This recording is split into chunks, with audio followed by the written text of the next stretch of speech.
स्वागत है आपका स्वस्ति प्रोग्राम में। मैं आपकी दोस्त, आपकी होस्ट आपका स्वागत करती हूँ। नवरात्रि का समय आ गया है, ऐसे में आप शायद भी माता जी की स्थापना कर चुके हैं और लपसी रोटी भी आप बना रहे हैं। और इसने भी आपने लपसी रोटी वाले फ्राख भी हमारे लिए भेजे हैं। आपको बहुत बहुत धन्यवाद हम करते हैं हमारी पूरे टीम के समक्ष। और प्रोग्रामा अकेला हलंग भी ना चलाए लो, पंडित जी के साथ ही हम ये प्रोग्रामा चलाते हैं। तो उनके साथ ही आज हम और भी कुछ जानेंगे नवरात्रि के बारे में। चलिए उनका स्वागत करते हैं और प्रोग्राम को आगे बढ़ाते हैं। नमस्कार पंडित जी। नमस्कार दर्शनी जी। कैसे हैं आप पंडित जी? बहुत अच्छे हैं, माता जी की कृपा है। बहुत अच्छे पंडित जी। पंडित जी ऐसे हैं, माता जी की कृपा जो आपने बताए हैं, उनकी कृपा से हम ही आगे हैं और उन्हीं की कृपा से हमारे प्रिय दर्शकों ने बहुत सारे लपसी रोटी वाले फ्राख भेजे हैं पंडित जी। तो ऐसे है लपसी रोटी वाले फ्राख है, तो ये प्रश्न भी आ जाते हैं कि माता जी के लिए लपसी रोटी इतना बलंग रहे क्यों है कि हम बनाएं? माता रानी को जो है लपसी सोहारी हम लोग इसलिए चढ़ाते हैं क्योंकि इसमें जो है सादापन होता है। अच्छा। केवल आटा के बना हुआ रहता है, एकदम से सादा। इसमें दूध और चीनी और ये रोटी जो होता है ना जी। जिसको हम खोल करके रखते हैं, उसी के भीतर में लपसी रख देते हैं और फिर बंद कर देते हैं। इसका तात्पर्य ये है कि पूरी संसार को वो अपने मीठीपन में जो है समेट लेती हैं। जी। लपसी नरम होती हैं और रोटी जो है थोड़ा कड़वा होता है, थोड़ा मजबूत होता है। जी। तो थोड़ा तीव्र होने के कारण से तो लपसी को जो है जो एकदम कोमल है उसको लपेट लेती हैं, उसको बंद कर लेती हैं। हाँ। ठीक इसी प्रकार से माता रानी ये कहती हैं कि अपने भक्तों को मैं अपने अंदर में वास करता हूँ, हमारे अंदर से बाहर नहीं है। हमारे भक्त कोमल होते हैं, भक्त भगवान के प्रिय होते हैं, तो भक्त उनके लिए कोमल हैं और यही लपसी रोटी जो है जाकर के भक्त और भगवान के प्रतीक हैं। और इसी को माँ के चरणों में हम लोग अर्पण करते हैं कि हे माता रानी, ये लपसी इसके अंदर से बह न जाए, निकल न जाए, इसको संभालने में आप ही समर्थ हैं। हमने तो रख दी हैं और आप इसको अपने चरणों में इसको प्राप्त करके संभाल करके रखें। और ये लपसी रोटी जो है इस पूरे ब्रह्मांड के संसार के प्रतीक हैं। जैसे धरती गोलकाल है और सूर्य गोलकाल है, ये चंद्रमा आदि गोलकाल है। जितने भूमंडल पे जितने भी तारा हैं और जितने भी ग्रह नक्षत्र हैं, ये सब गोल गोल हैं और इनके गोल गोल होने के कारण से रोटी भी गोल गोल होता है। तो लपसी रोटी में जो हम रोटी देते हैं तो वो रोटी गोल गोल होते हैं और गोल गोल होने के कारण से माता जी ये प्रशस्त कर रहे हैं कि इसमें ना शुरुआत है ना अंत है। इसमें शुरुआत ना अंत है। मैं अपने भक्त की जो है सदा रक्षा करता हूँ। इसमें कब और कब तक नहीं, कोई प्रश्न नहीं है, मैं सदा के लिए उनके साथ हूँ। ये लपसी रोटी का प्रतीक है क्योंकि ये नरम है और मीठा भी है। मीठा होने के साथ साथ इसमें कवच के रूप में रक्षा भी है और इसी रक्षा के साथ मैं अपने भक्तों की रक्षा करता हूँ। ये लपसी रोटी के इसका प्रतीक है और इसी के प्रतीक रूप में, इसकी फोरवेद के रूप में माता को हम लोग अर्पण करते हैं। बहुत अच्छा पंडित जी कि आपने ऐसे बताया है कि लपसी रोटी क्यों माता जी को हम चढ़ाते हैं। Maar Pandit ji, dan hebben we ook dan een andere vraag dat erbij is gekomen. शायद हमने भी behandel कर दी है पहले, लेकिन कुछ और नए लोग ये प्रोग्राम देखते हैं, स्वस्ति प्रोग्राम देखते हैं और उत्सुक होते हैं कि जानने के लिए कि माता रानी 9 रोज 9 रूप क्यों लेती है। देखो, माता जी की जो है अनेक रूप हैं जी। एकम सद विप्रा बहुधा वदंती, धर्मशास्त्र में लिखा है वो एक हैं, लेकिन हम लोग अपने अपने रूप से, अपने अपनी पहचान से अनेक अनेक रूप में बताएंगे। अब आप ये बताइए, आईना में आप अपने आप को देख रहे हैं जी। ठीक, आपका दाहिना हाथ आपका दाहिना हाथ नहीं रह जाएगा, नहीं। दाहिना हाथ उठाएगा जी। ठीक है, तो आईना में से आप देखेंगे तो आपको लगेगा कि आपका बावां हाथ है, क्योंकि वो घूम करके देख रहे हैं तो उनकी तो बावां है और आपकी दाहिना है जी। तो ये रूप बदल गया। आपने जिस प्रकार से अपने आप को आईना के सामने प्रस्तुत किया है वही रूप में आपको दिखाएगा, लेकिन आप जैसे जैसे वहाँ पर रंग रूप दिखाएंगे और जैसे जैसे आवरण करेंगे वैसे वैसे वो आईना में भी आवरण करेगा। लेकिन यहाँ पर ये दाहिना हाथ वाला और बाएं हाथ वाला, दाहिना पैर वाला बाएं पैर वाला, ये तो मार खा जाता है। इससे सामने में हमको जो है ज्ञात हो जाता है कि सत्य तो इंसान ही है, आईना जो है बिल्कुल गलत है। ठीक इसी प्रकार से माँ जो है अपने बच्चों को समझाने के लिए अनेक अनेक रूप धारण करती हैं। वो बताती है कि अपने जीवन में उसने कितनी कष्ट सहे हैं किसी के एक साथ को प्राप्त करने के लिए, किसी के साथ एक साथ होने के लिए, किसी के साथ रहने के लिए, किसी के साथ प्रेम पाने के लिए, किसी की शक्ति को पाने के लिए, किसी को साथ में होने से अपने आप को पहचानने के लिए। वो जगदम्बा जो है हमें आपको बता रही हैं कि कितनी कष्ट उन्होंने सही हैं, तब जाकर के महादेव जी को प्राप्त की हैं। और वो शक्ति स्वयं हो करके, शक्ति का प्रयोग नहीं, भक्ति का प्रयोग करके भगवान को पाया है। तो हम भी भक्ति करें और अपने अपने उन्हीं रूपों में आती हैं। वो शैलपुत्र बन करके आती हैं, जो चंद्रघंटा बन करके आती हैं, और अनेक अनेक रूप में आती हैं। जिस प्रकार से वो अंतिम गत्वा जो है जाकर के सिद्धिदात्री बनती हैं, और सिद्धिदात्री बन करके हमें आपको बताती हैं कि आज से तुम्हारा जीवन परिपूर्ण होगा। ठीक जिस प्रकार से मनुष्य सोचते हैं आज मैं अपने इस मंजिल तक पहुंच गया हूं, यही मंजिल मेरा जो है मेरा लक्ष्य रहा, और मैं, कुछ लोग सोचते हैं कि मैं करोड़पति, लखपति बन जाऊं, करोड़पति, अरबपति बन जाऊं, तभी मेरा जीवन ठीक होगा। नहीं, ठीक, अगर वहां पे पहुंच गए तो ठीक है, लेकिन पहुंचे कहाँ और कैसे? तो ये माता की जो है अनेक अनेक रूप है। ठीक उसी प्रकार से वो पहले शैलपुत्री, फिर ब्रह्मचारिणी, फिर चंद्रघंटे, फिर कुष्मांड देवी, फिर कात्यायनी देवी, फिर महागौरी इत्यादि अनेक अनेक रूप धारण करके अंतगत्वा सिद्धिदात्री के रूप को प्राप्त हो जाते हैं। बीच में वो एक रूप में आती हैं जिसका नाम है कालरात्रि, जिसे देख करके लोग भयभीत हो जाते हैं, डर जाते हैं। ये काल यानी कि चक्र हैं, और वो भी रात को, रात के अंधेरे में जो है इंसान जब सो ही जाते हैं तो वो भूल जाते हैं कुछ पल के लिए कि अगले सुबह मैं उठूंगा या नहीं। हम ये सोचते हैं कि सोते समय कि सवेरे मैं उड़ जाऊंगा जी, ठीक है, सवेरे मैं उड़ जाऊंगा, लेकिन सवेरा उठा कौन, पता नहीं, किसी को पता नहीं। इसलिए वो कहते हैं मैं रात्रि में काल के रूप में आती हूँ, क्योंकि जब भी मैं आता हूँ तो तुम्हारी आँख के सामने अंधेरा हो जाएगा, तुम्हारे आसपास कोई भी नहीं दिखेगा, तुम्हें अपने अपने जो है भी तुम्हारे नज़र में नहीं आएंगे, इसलिए मैं कालरात्रि हूँ।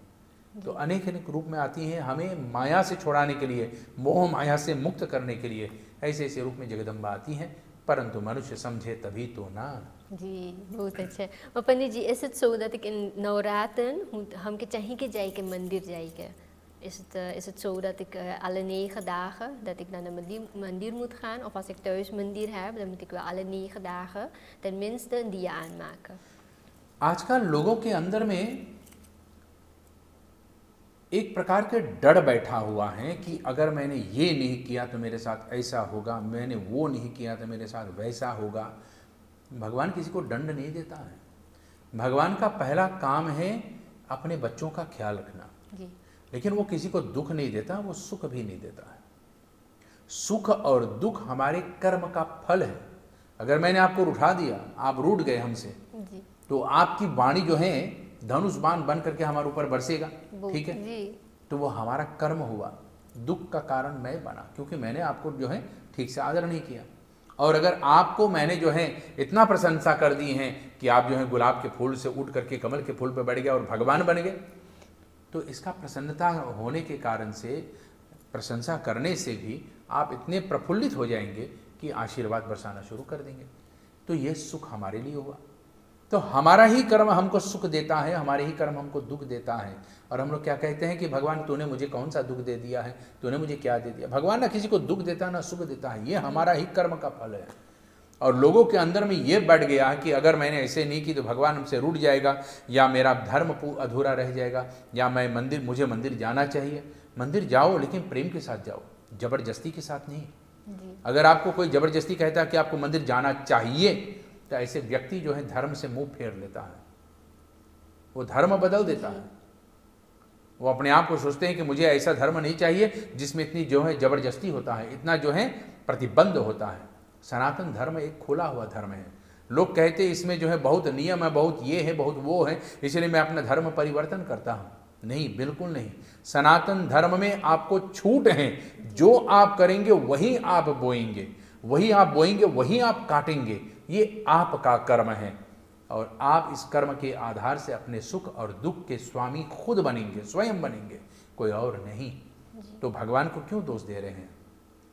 आप मंदिर जाना चाहते तो आप जाइए, आपके मन में है भगवान के पास जाने के लिए। भले कुछ लोग सोचते हैं कि आज मंदिर जाऊंगा, वहां पर दाल रोटी मिल जाएगा, कुछ खाने की मिल जाएगा, लेकिन भले ही खाने के बहाने से वो जा रहे हैं, लेकिन कान में भगवान का नाम तो बढ़ेगा।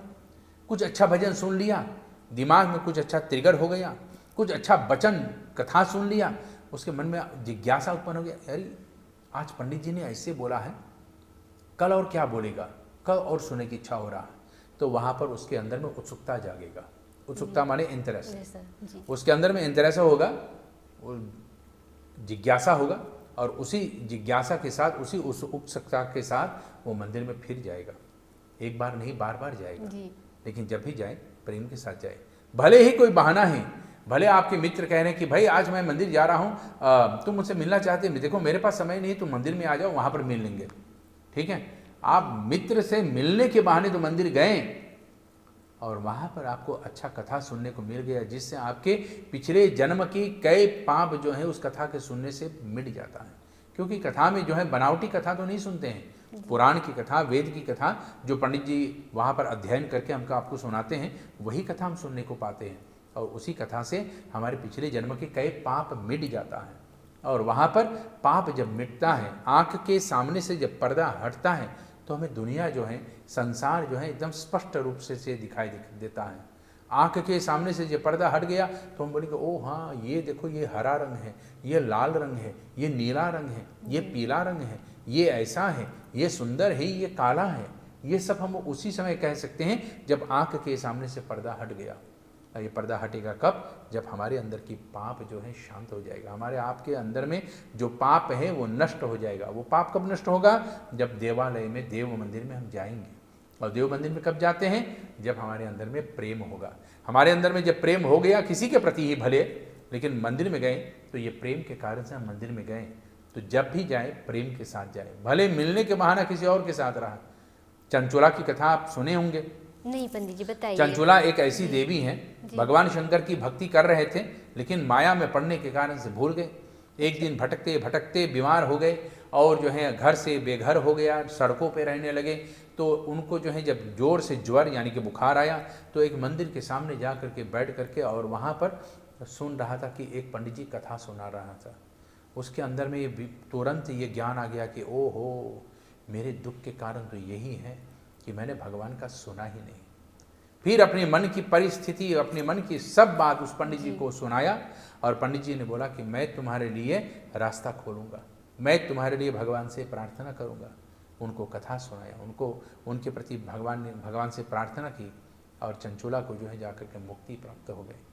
केवल एक बार उस मंदिर में अचानक पहुँचने के कारण से कान में कुछ अमृत वाणी पड़ गई, कुछ भगवान के नाम पड़ गया, जिससे कुछ पाप मिट गया।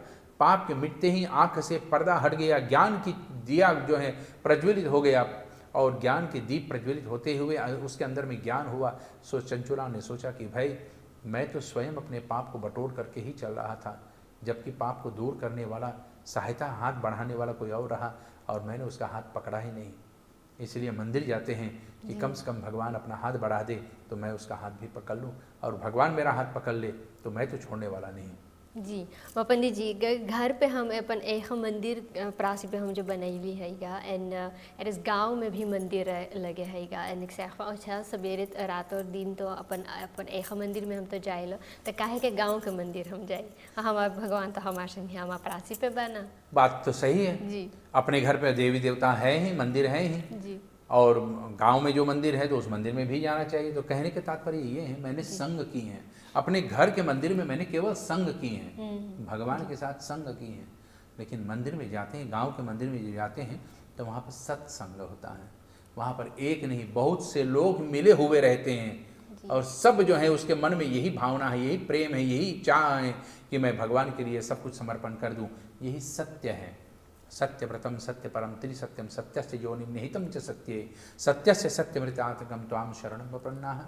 भागवत में भगवान श्री कृष्ण कहते हैं, केवल जो सत्य के खोज में मेरे पास आ जाएगा, मुझे सत्य स्वरूप जान जाएगा, मैं उसके सत्य की जो है पराकाष्ठा जो है उसके सामने रख दूंगा, और उसके जीवन को सत्यमय बना करके हर योनि में वो मुझ परमात्मा को जो है सत्य स्वरूप में प्राप्त करेगा, उसका जीवन को मैं धन्य कर दूंगा, केवल सत्य को मानने से। तो अपने घर में, मंदिर में, हाँ बिल्कुल वो संग है, लेकिन मंदिर में, गांव के मंदिर में वो सत्य संग है।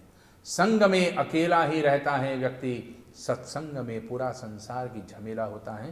झमेला का मतलब एक नहीं, बहुत से लोग मिल करके और प्रार्थना करते हैं। जैसे जल में, शांत जल में एक पत्थर डालोगे तो थोड़े तरंगे दिखेंगे और उन तरंगों के बाद जो है पानी फिर से शांत हो जाएगा।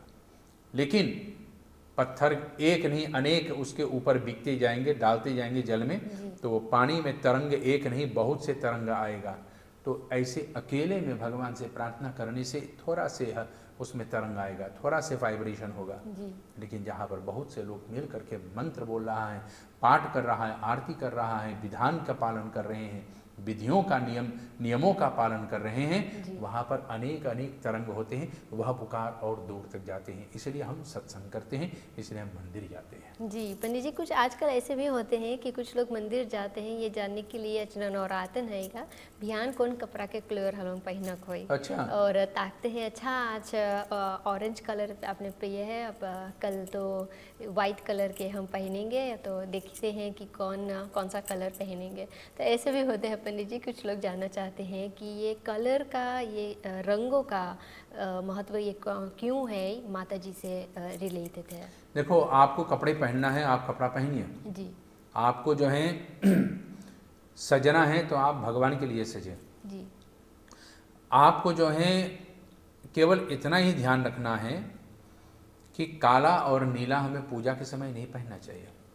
काला वस्त्र और नीला वस्त्र यानी कि करिया, स्वार्थ एंड ब्लौ, यहाँ के सूरीनामी भाषा में कहते हैं सुवार्थ, ठीक है। तो सुवार्थ और ब्लौ ना पहने चाहिए पूजा के समय।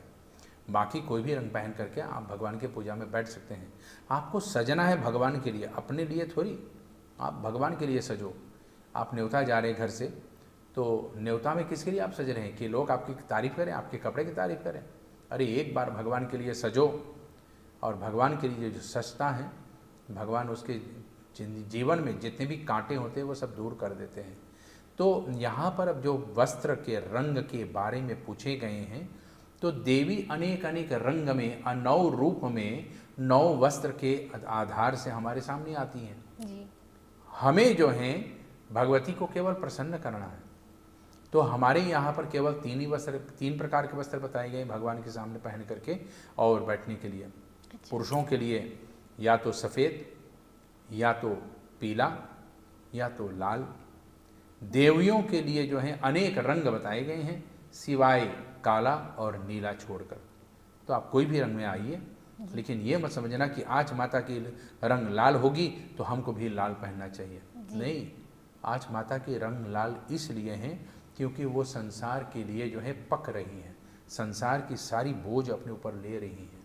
आज माता पीले रंग में है, पीले रंग में यानी कि माता आज प्रसन्न है, और उसकी खुशी को बांटने के लिए हम भी वहाँ पे जा रहे हैं, और उसकी खुशी के भागीदार बनने के लिए झोली पसार करके हम भी बैठेंगे कि माता कुछ खुशियाँ हमारी झोली में भी भर दो जी। आज माता की रंग काली है क्योंकि वो माँ काल रात्रि बन करके आई है। तो काल रात्रि बन करके आई है तो उसका मतलब ये नहीं कि मैं भी काला पहन कर जाऊं, मैं ये समझ के जाऊं कि मेरे जीवन में जो भी कालापन है, जो भी पाप है, जो भी अज्ञानता है, जो भी अंधेरा है, जो भी हमारे जीवन में जो है ना समझी हैं, वो सब माँ अपने इस काले रूप में जो है छिपा लेगी, अपने अंदर में समेट लेगी। इस भाव से मंदिर जाना चाहिए। ये नहीं कि आज दुकान को धनी करना है तो चलो पीला रंग के, फिर नीला रंग के, फिर सफ़ेद रंग के, फिर गुलाबी रंग के, अनेक अनेक, फिर बैगनी रंग के वस्त्र पहन करके मंदिर में जाना। नहीं, ये नहीं। भगवान के सामने जब भी जाए तो भावना, श्रद्धा, प्रेम और सत्य होना चाहिए, दिखावा नहीं होना चाहिए, सत्य होना चाहिए। इस भाव से जाए। बहुत अच्छा पंडित जी, मैं ऐसे तो ओक्सो कि हर 9 दिन जब माता जी के हम जागरण करते हैं, पूजा करते हैं, तो कुछ अलग सा ही प्रसाद हमें चढ़ाना चाहिए। प्रसाद माता के लिए जो है आप कोई भी चढ़ाइए। आप अपने घर पे रोज दाल रोटी तो नहीं खाते? नहीं, कुछ ना कुछ और बन जाता है। चलो दाल रोटी तो रोज है, लेकिन एक सब्जी और अलग से होता है। हाँ। कभी आपने मटर बना लिया, कभी आपने पनीर बना लिया, कभी आपने बैगन बना लिया, कभी आपने कुछ और बना लिया। ठीक इसी प्रकार से भगवान को भोजन कराइए। अलग अलग भोजन।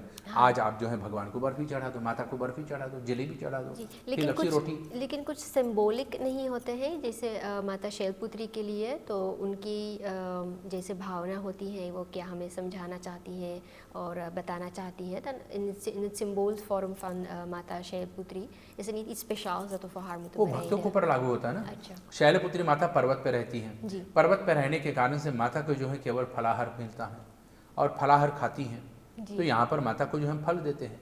लेकिन भक्त कहते हैं कि हमारा माता जो है पर्वत पर रह करके फल खाते खाते अघा गए होंगे, आज चलो माता की वो थोड़ा से मिष्ठान भी दे देते हैं, जलेबी देते हैं, बर्फी देते हैं, कुछ रसमलाई देते हैं, केवल अपने लिए थोड़ी रखते हैं, माता के लिए भी रखते हैं। तो माँ को चढ़ाइए और माँ को दीजिए। माता जी एक ही भोजन रोज कर कर करके शायद उभर जाए, हालांकि तो ऐसा नहीं होता है, लेकिन भक्तों के अंदर में ऐसा ऐसा विश्वास आ जाएगा। तो सोचते हैं चलो आज कड्डू चढ़ाते थे कोहड़ा, तो वो कुष्मांडा देवी बन करके आ जाती है। तो कड्डू चढ़ाते हैं, लड्डू चढ़ाते हैं, रोट चढ़ाते हैं, पिसा हुआ चावल पंजीरी चढ़ाते हैं, धनिया के प्रसाद चढ़ाते हैं, फिर लपसी रोटी चढ़ाते हैं, फिर नारियल चढ़ाते हैं, फिर खीरे चढ़ाते हैं, फिर केले चढ़ाते हैं, अनेक अनेक प्रकार के व्यंजन जो भी आपके पास हो, केवल एक फल छोड़ करके आप सभी फल चढ़ा सकते हैं, वो है अजनास। ये ऐसा क्यों पंडित जी? अजनास में जो है इंद्र देवता के श्राप का जो है फल प्रतिरूप है, तो ये शापित फल है और इस शापित फल को भगवान को नहीं चढ़ाते हैं। व्रत के समय अजनास भी नहीं खाना चाहिए। अगर आप व्रत में हैं तो आपको अजनास नहीं खाना चाहिए। इंद्र देवता ने जब सती अहिल्या के साथ छल किया था तो उस समय उसको जो है श्राप मिला है और उसके श्राप के कारण से उसके शरीर में जो है हजार हजार आँख जो बन गए हैं, वही हजार आँख जो है आपको अजनास के अंदर में दिखने को आ रहा है। तो आपके शरीर भर में सर से पांव तक, ऊपर से नीचे तक, पैर के तालू में भी अगर आँख रहेंगे तो आप चलेंगे कैसे? आँख में कुछ एक गर्दा भी पड़ जाए तो आपको जो है कष्ट होता है, पीड़ा होता है, आँख से आंसू बहना शुरू हो जाते हैं, आँख मलते रह जाओगे। तो ऐसे में इंद्र देवता भी इतनी आँखों होते हुए खड़े के खड़े रह गए, सो नहीं पाया, लेट नहीं पाया, बैठ नहीं पाया। ये शापित फल हैं, इसी को जो है अजनास कहते हैं, यानी कि इंद्र फल कहते हैं। और ये इंद्र फल जो है केवल इंद्र को समर्पित किया जाता है, बाकी किसी को नहीं, ना व्रत के समय ना देवी देवताओं को। आप ऐसे ही खाना चाहे तो आप खाइए, लेकिन व्रत के समय, पूजा के समय और मंदिर में इसको सेवन में नहीं लाना चाहिए। बहुत अच्छा पंडित जी। पंडित जी, is het dus ook een bepaald manier dat ik een mantra zou moeten opzetten voor Mata Rani? Of kan ik mijn Ishdeota mantra ook gewoon tijdens Navratri gewoon blijven opzeggen? Bhagwati के प्रति जो है आपके मन में जो भी श्रद्धा है, जो भी मंत्र है, आप उच्चारण कीजिए। भगवती को जो है अनेक अनेक मंत्र से जो है प्रसन्न किया जा सकते हैं। आप ओम शैलपुत्रिये नमः, जो शैलपुत्री का आवाहन पूजन करना चाहते हैं, या ओम दुंग दुर्गाय नमः, जो दुर्गा के रूप में भगवती के जो है 9 रूप जो है जाकर के दुर्गा बनती हैं, तो ओम दुंग दुर्गाय नमः, और ओम दुःखहारण्याय नमः, ओम शंकर प्रियाय नमः, ओम उमायै नमः, अनेक अनेक मंत्र बताए गए हैं। लेकिन आप और भी मंत्र से और या और विधि से इसका पूजन अर्चन मंत्र जाप आदि करना चाहते हैं तो माता के लिए जो है ओम ऐं ह्रीं क्लीं चामुंडाय विच्चय, इस मंत्र का जाप भी कर सकते हैं। अगर आपको ये भी बोलना मुश्किल आ जाता है तो केवल ओम से ओम ह्रीं, ओम ऐं, ओम क्लीं, इन मंत्रों से जो है भगवती का भी अर्चन वंदन कर सकते हैं। और आपको ये भी समझ में न आए कि कैसे बोलना चाहिए, कब बोलना चाहिए, तो ओम दुंग दुर्गाय नमः या माता रानी की जय बोल करके भगवती को प्रसन्न कर लो। बहुत अच्छा पंडित जी।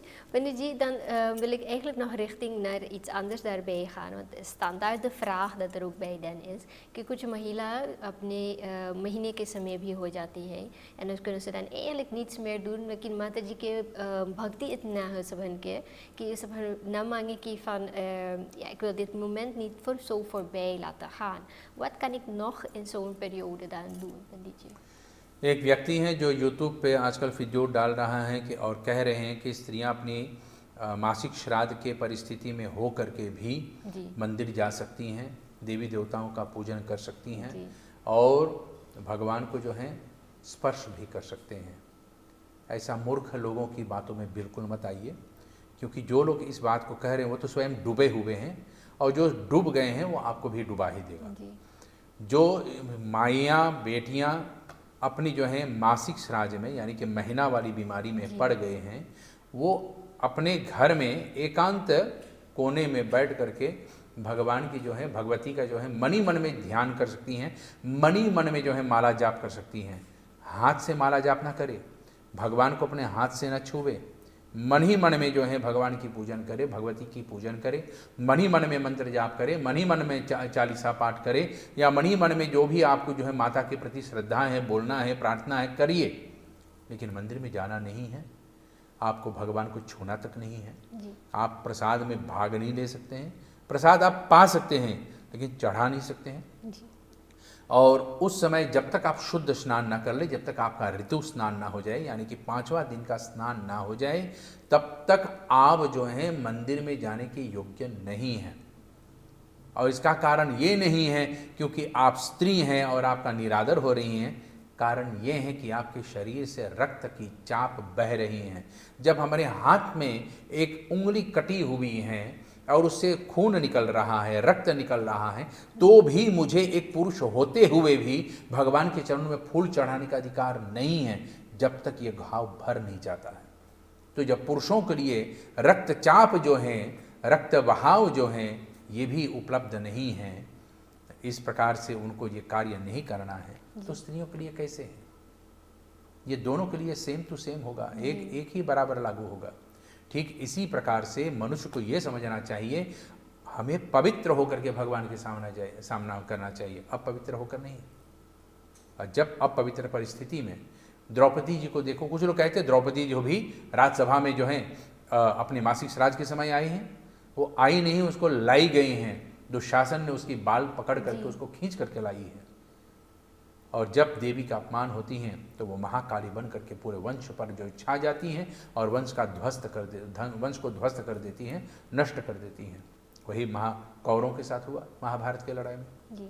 ठीक इसी प्रकार से मनुष्य अगर अब भी ना संभले और यूट्यूब पे ऐसे अनर्गल बातें सुनते रहें उन लोगों को जिनको धर्म की तनिक भी ज्ञान नहीं है, मैं ये नहीं कहता कि मैं भी ज़्यादा जानता हूँ, मैं ही ज़्यादा जानता हूँ, नहीं, मैं तो आज भी सीख रहा हूँ अपने गुरुजनों की कृपा से, आज भी मैं पढ़ रहा हूँ, सीख रहा हूँ। लेकिन इतना समझ तो भगवान ने जरूर दी है और इतना धर्मशास्त्र में अवलोकन मैंने जरूर की है कि वहाँ पर धर्मशास्त्र में मनुस्मृति में और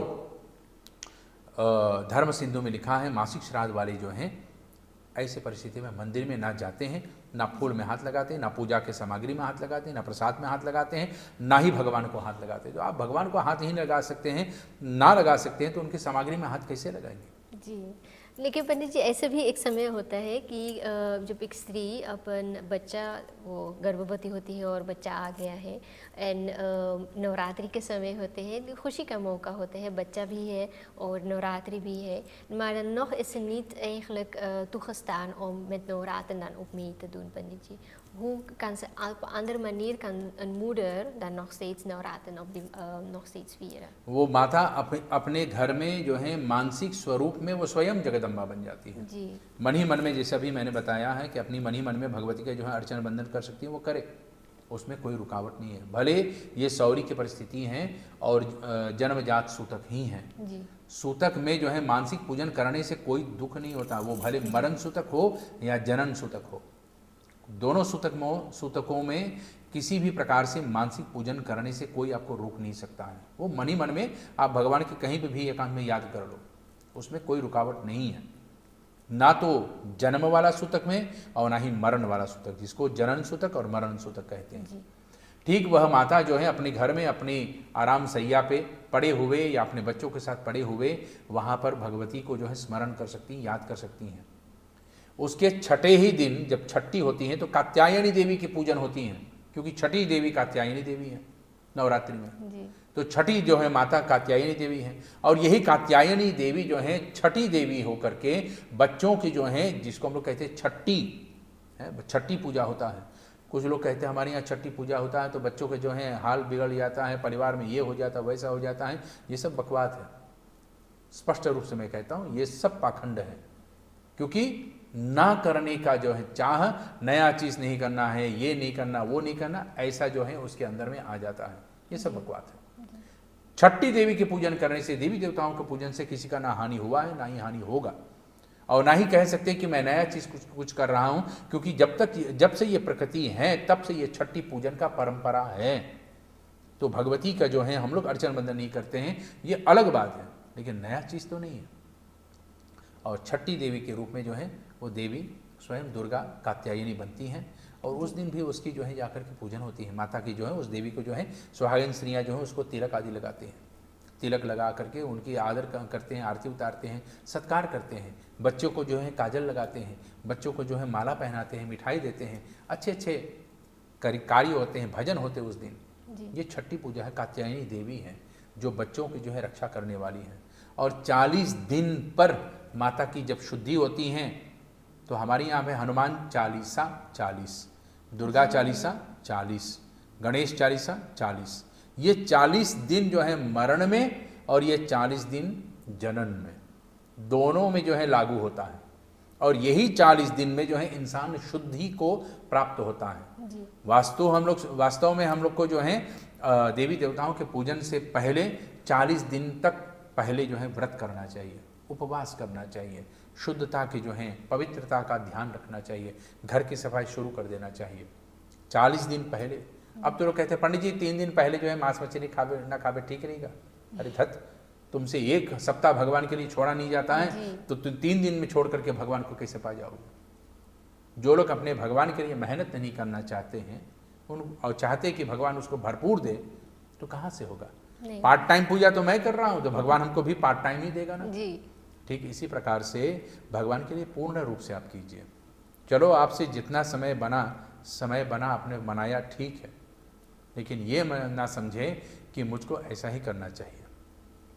कभी कभी यम, नियम, आसन, प्राणायाम, प्रत्याहार, धारणा, ध्यान, समाधि, इन 8 परिस्थितियों को अपने जीवन में ध्यान करते हुए तब देवी देवताओं का अर्चन करना चाहिए। जो इन 8 परिस्थितियों को याद नहीं करते हैं, निभा नहीं सकते हैं, तो हम भगवान की पूजन अर्चन कैसे कर सकते हैं। इसलिए धर्मशास्त्र कहते हैं आप कहीं पे भी हो, किस हाल में क्यों ना हो, मानसिक पूजन कर लो। मानसिक पूजन से भगवान भी प्रसन्न हो जाता है। इसमें ना आपको फूल को, ना सामग्री के कुछ की आवश्यकता नहीं होगा, ना ही प्रसाद का, तो मानसिक पूजन कर लो। अच्छा। लेकिन जिनको जो है कहे गए हैं कि भाई आप अपने मासिक श्राद्ध में हैं, आप अपनी महीने वाली बीमारी में हैं और फिर भी भगवान के सामने जा सकती हैं, ये ढकोसले हैं, पाखंड हैं, ऐसे लोगों से दूर रहिए। बहुत अच्छा पंडित जी ऐसे भी होते हैं कि जैसा हम जानते हैं नवरात्रि का समय है, कुछ मंदिर बड़े में जग करते हैं पंडित जी, तो आजकल आपको पता है या आप भी कुछ जग कार्य करेंगे पंडित जी? जी मैं तो भी रहूँगा ऐसे अनुष्ठान में। तो श्री दुर्गा मंदिर रहमल वैख में जो है वहाँ पर जो नवरात्रि का प्रसंग चल रहे हैं उसमें जो है कथा वार्ता होता है, और उसी में जो है जाकर के देवी माता को हम लोग आरती वंदन आदि करते हैं। तो वहाँ पर जो श्रद्धालु भक्त आना चाहते हैं तो अवश्य में आइए। अभी कुछ दिन शेष हैं और 1 तारीख तक जो है कार्यक्रम चलेगा। तो जिनको आना है, जिनके अंदर में भक्ति है, प्रेम है, आप पवित्रता के रूप से आइए और भगवती के चरणों में प्रेम फूल प्रसन्न होकर के अर्पण करके और जो है प्रसाद प्राप्त करके अपने जीवन को सार्थक करें। Goed, Panit ji, en is het ook zo, een van de kijkers willen eigenlijk weten कि 9 दिन जब नवरात्रि का क्या कहते हैं, नवरात्रि का समय हो बीत जाते हैं, moeten we dan Mata Rani de stapena doen van de मूर्ति's of moeten we juist dat gaan laten serveren? देखो हमारे यहाँ पर जो है विसर्जन का अर्थ कई प्रकार से बताए गए हैं जी। एक विसर्जन होता है कि जब व्यक्ति का जो है अस्थियों को जो हम लोग विसर्जित करते हैं जल में, तो ये राख का जो है जल में प्रवाह करना, इसको विसर्जन कहते हैं। एक विसर्जन होते हैं जब व्यक्ति थक जाता है और थकने के कारण से उसके अंदर में इतना श्रम हो जाता है, इतना थकावट आ जाता है कि उसके ऊपर जल के माध्यम से उसके थकावट को दूर किया जा सके। इस जल की स्नान से, जल की बूंद से या जल की धारा से उसकी जो है जाकर के विसर्जन भी होता है। तो एक विसर्जन होता है कि जल के स्नान जी। एक विसर्जन होता है कि अपने घर में देवी देवताओं को बिठाएं, जैसे कि नारियल घट स्थापना की है। अच्छा। तो घट स्थापना करते हैं और घट स्थापना के बाद जब 9वां रात्रि बीत जाए तो अगला सवेरा जो होता है वो 10 गात्र यानी कि 10वां दिन होगा, वो विजयादशमी होगी। और इसी विजयादशमी के दिन पे जो है उस घट की जो है जा कर के जल को अपने आंगन में छीटे, अपने ऊपर भी छीटा मारे और अपने घर के परिजनों को जो है जाकर के प्रसन्न करें। बाकी की जो है सामग्री को जो है जल में डाल दें। उस नारियल को अपने घर में रखें, कहीं कोने में, कहीं अच्छे स्थान पे, मंदिर के स्थान पे, कि जब तक हमने इस जल के साथ नारियल को अपने घर में रखे हैं, इसका वाइब्रेशन हमारे घर में बढ़ता रहे, इससे माता रानी की कृपा हमारे घर में बढ़ते रहें। और जौ जो है जो लगाए जाते हैं नीचे, उस जौ को जो है आपस में बांट लेते हैं, तिजोरी में रखते हैं, अपने बटुआ में रखते हैं, अच्छे स्थान पर रखते हैं। ये माता रानी के आशीर्वाद है, ये लक्ष्मी के स्वरूप हैं। लक्ष्मी 3 रूप में आती हैं, अन्न, धन और वस्त्र। इन 3 रूपों में जौ रूप के माध्यम से माता हमारे पास होती हैं। और इसको जो है अपने पास में रखें, बाकी की सामग्री जल प्रवाहित कर दे, तो विसर्जन ये भी होता है। अच्छा पंडित जी, तो घट स्थापना जैसे आपने बताया है पंडित जी, ये भी नवरात्रि में भी हम कर सकते हैं? जिनको इसका विधान पूर्णतः ज्ञात है, पता है, वही करें। घट स्थापना जो है नवरात्रि के पहले ही दिन पे ही किया जाता है। अच्छा। और नवरात्रि के अंतिम रात्रि में इसका विसर्जन, शांति पाठ आदि होता है। और फिर उसके बाद जो है अगले दिन व्रत जब खोले जाते हैं तो इस बाकी के सब सामान जो है जल में डाल देते हैं। अच्छा पंडित जी, is het ook zo gebruikelijk dat het een geschikt moment is om ook Durga पाठदान te doen? इस नवरात्रि में देखो, कुछ लोगों के अंदर में ये वहम बैठा है कि केवल सोमवार या तो शुक्रवार को देवी के मंत्र पाठ यानी कि दुर्गा पाठ अपने घर पे करना चाहिए। दुर्गा सप्तशती में और देवी भागवत महापुराण में ये प्रसन्नता रूप से बताए गए हैं कि सोमवार को करने से जो है 1000 गुना, मंगलवार को करने से 4000 गुना, बुधवार को करने से जो है 700 गुना, बृहस्पतिवार को करने से जो है 1 लाख, शुक्रवार को करने से जो है 10 सहस्त्र, शनिवार को करने से असंख्य 39 बार, और रविवार को करने से 11,000 बार के पुण्य की प्राप्ति होती हैं। ऐसे दिन पे हम अपने घर पे दुर्गा पाठ करें। तो महान इसमें पड़ा शनिवार, और शनिवार के दिन करें तो कहते असंख्य 39 बार पुण्य की प्राप्ति होती हैं जब इस दिन अपने घर पे दुर्गा पाठ करें। तो ये वहम में ना रहें कि केवल सोम और शुक्रवार को ही करें। हाँ, व्रत करने के लिए जो है 16 शुक्रवार बताए गए हैं। शिव जी के लिए 16 सोमवार, माता रानी के लिए जो है 16 शुक्रवार बताए गए हैं। ये अलग शैली है, लेकिन पाठ के क्रम में आपको जो है अलग अलग शैली से बताई गई है। बहुत अच्छा पंडित जी।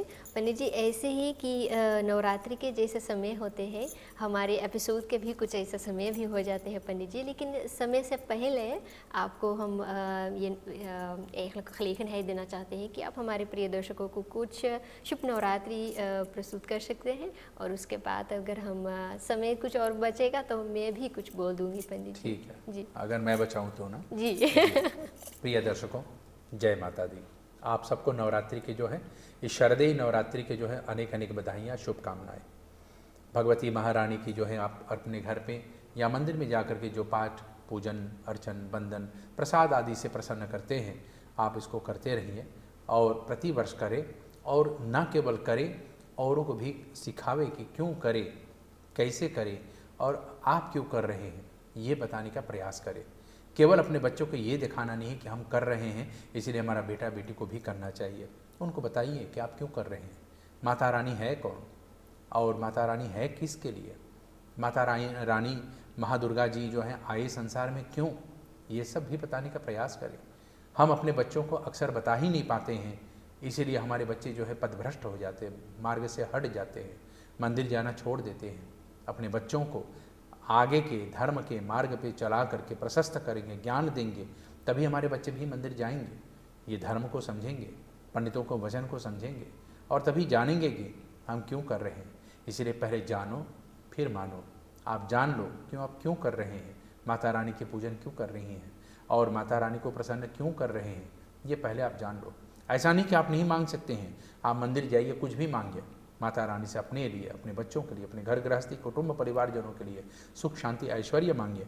आपको मांगने का अधिकार है, आप मांगिए, आपका अधिकार है, आपका अधिकार कोई नहीं छीनेगा, लेकिन बदले में भी आपको कुछ देना चाहिए। कुछ मिलता है तो रखने के लिए जेब में जगह होना चाहिए या अपने अलमारी में जगह होना चाहिए, अपने घर में जगह होना चाहिए। जब अलमारी में, जेब में, आपके घर में ही जगह नहीं तो आप रखेंगे कहाँ, तो कुछ ना कुछ पहले खाली करना पड़ेगा। तो अपने आप को खाली कीजिए और माता की आशीर्वाद को अपने अंदर में डालिए और अपने परिजनों के ऊपर भी डाल करके अपने जीवन को सार्थक करें। इन्हीं शब्दों के साथ आप सबको नवरात्रि की शुभकामना और मिलते हैं फिर। धन्यवाद।